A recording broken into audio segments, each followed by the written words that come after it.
Bom, quantidade de movimento nada mais é do que o resultado entre uma massa de um corpo e sua velocidade. Através do Sistema Internacional de Medidas, podemos encontrar de duas formas o resultado, sendo ele quilogramas, metros por segundo ou newtons por segundo.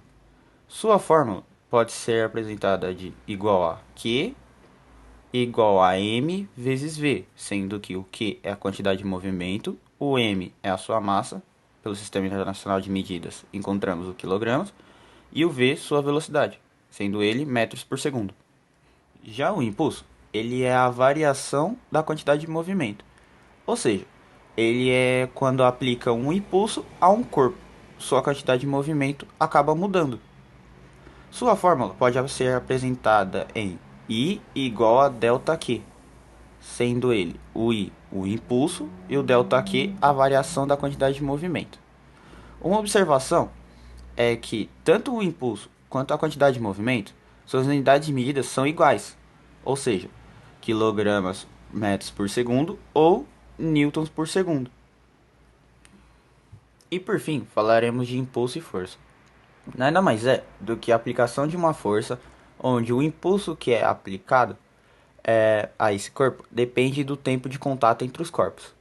Sua fórmula ela é utilizada da seguinte maneira: I igual a F vezes ΔT, sendo o I o impulso, o F a força e o ΔT o seu intervalo de tempo.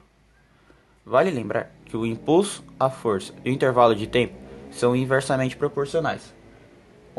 Um exemplo que pode ser utilizado é a utilização do para-choque nos automóveis, sendo que a força exercida entre o veículo e o passageiro é menor do que a colisão entre o que ocorre sem essa proteção, mesmo se o impulso for igual para ambos. Vou falar sobre a segunda lei de Newton, que é mais conhecida como o princípio fundamental da dinâmica, e ela é escrita em termos de grandeza, quantidade de movimento, impulso e tempo. De acordo com essa lei, a força resultante sobre um corpo é igual ao produto de sua massa por sua aceleração.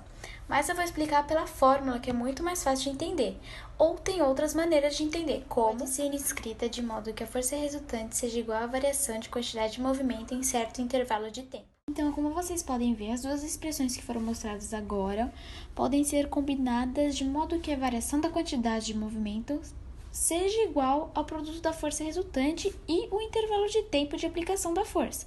É muito simples. A identidade recebe o nome de teorema do impulso. E agora eu vou mostrar como é a fórmula. QF e QI é movimento inicial e final, ΔT é intervalo de tempo e F é força resultante. Agora eu vou deixar um pequeno exercício para vocês que provavelmente vocês vão achar muito difícil, mas eu vou dar um tempinho para vocês fazerem. E é isso.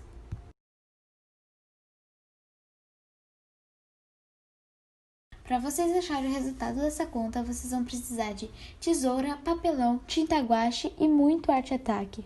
Mas brincadeira, gente, não vão precisar disso. Vocês vão só precisar da fórmula Q igual a m vezes v. Para vocês darem uma recordada, a massa sempre tem que ser em quilogramas e a velocidade tem que ser em metros por segundo. Ou seja, o resultado da quantidade de movimento tem que ser quilogramas, metros por segundo. Ou seja, podemos descartar a letra B e a letra D, porque o resultado está em segundos e o outro está apenas em metros.